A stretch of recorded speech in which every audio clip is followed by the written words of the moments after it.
राजस्थान के पूर्व मुख्यमंत्री अशोक गहलोत खुद बता रहे हैं कि भारत का न्याय तंत्र सड़ चुका है, न्यायपालिका भ्रष्ट है। यह यहां तक कह रहे हैं कि कई वकील तो खुद फैसला लिख कर लाते हैं और जज उस पर सिर्फ सिग्नेचर करता है। क्या पता केजरीवाल के केस में भी बिल्कुल यही हुआ हो। अब इसी बीच पुणे में एक तेज रफ्तार पोर्शो कार ने रविवार को 2 लोगों की जान ले ली। इस केस में आरोपी 17 वर्षीय नाबालिग है। एक्सीडेंट के बाद पुलिस ने आरोपी को गिरफ्तार कर लिया, लेकिन कुछ ही घंटों बाद उसे कुछ शर्तों के साथ जमानत मिल गई। इस पूरे केस को लेकर अब देश भर में तरह तरह की प्रतिक्रियाएं सामने आ रही है। अब आइए बताते हैं कि नाबालिग को जमानत दिए जाने की शर्तें क्या थी। यह भारी भरकम शर्तें थी।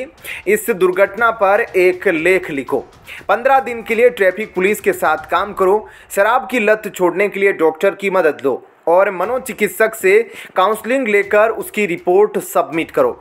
यह थी 2 युवाओं के हत्यारे एक शराबी ड्राइवर को मिली कड़ी सजा। इसके बाद सवाल खड़े हो गए कि क्या न्यायपालिका को पूरी तरह से सुधार की आवश्यकता है।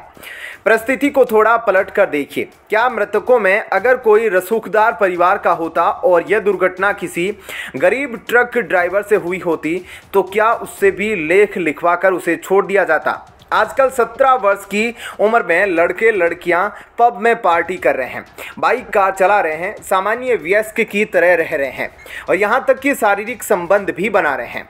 ऐसी स्थिति में ऐसे अपराध को अंजाम देने वालों के साथ नर्सरी के बच्चों की तरह व्यवहार करना कहां तक उचित है।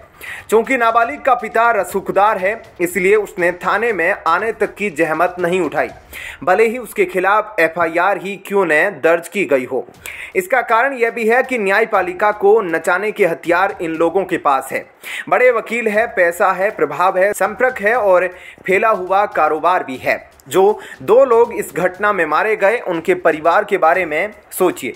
पढ़ा लिखा कर इंजीनियर बनाया, अब शादी विवाह वगैरह किए जाते, उन परिवारों के सारे अरमान मिट्टी में मिल गए।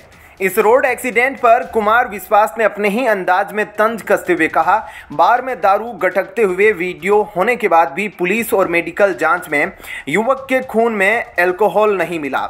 रईसजादे को जमानत सादर भेंट करने के लिए रविवार के दिन माननीय कोर्ट भी खुल गया।